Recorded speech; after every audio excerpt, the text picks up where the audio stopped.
Alright, I am here with a GRSC 1-10 power front focal plane scope. GRSC is Ed Verdugo's brainchild. Best I can tell, the scope itself is effectively the same thing as the Atibal X 1-10 FFP scope. It's a 1-10 by 30, 35mm tube. I'm not crazy about Atibal reticles, although I'm sure they'll do something else. So this is a different reticle, different take on an FFP scope. I'll talk about that a little more in a proper review.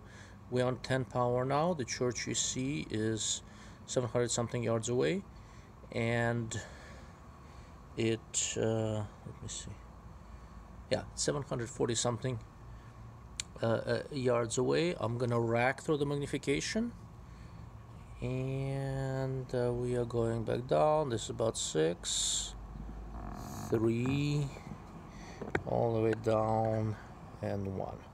So it's a really large magnification range. And going back to 10,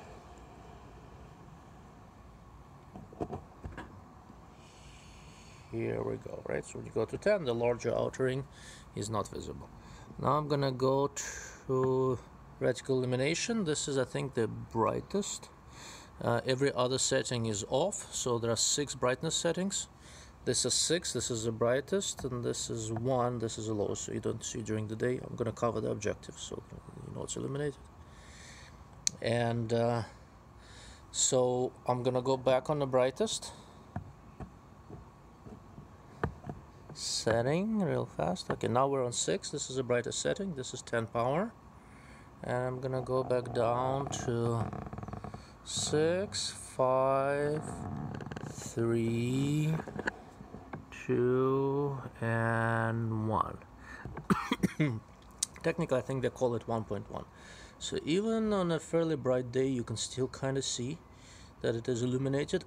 And a combination of this large horseshoe and an outer circle make for a decent aiming point. Basically, the horseshoe, excuse me, on 1x kind of becomes a effectively a large dot.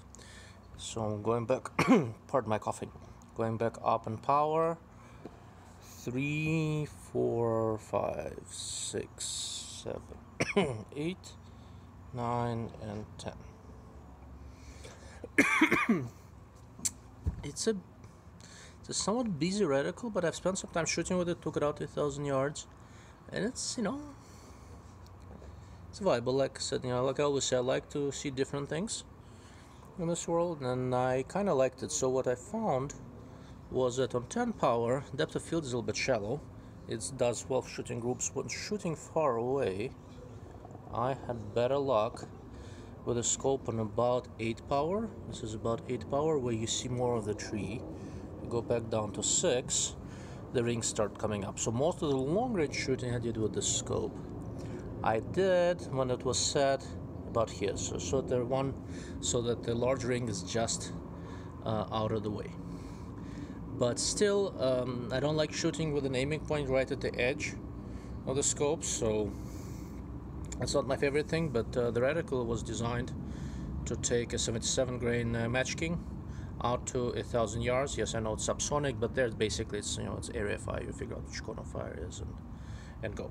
And it also works for 308, it also works for 6.5 Grandel, it works for a variety of different calibers. Ed Verdugo, the guy who came up with this reticle, does his rule of 10 thing, where every feature, every circle, every little dash is basically 10 inches at its equivalent distance. So kind of a different way of doing things. It's their attempt to make a true general purpose reticle aimed at people who do not already have a bunch of time invested into learning MILRAD or MOA or something like that.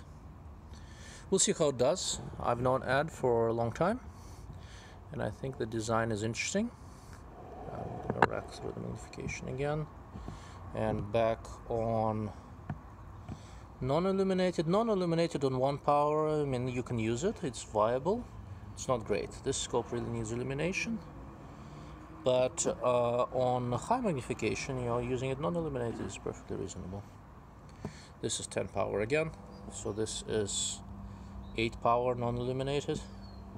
6 you already see the circle. So circle is sized so that right around 8 is where it disappears out of the field of view. Alright, I'm gonna keep messing with the scope, see how it holds up.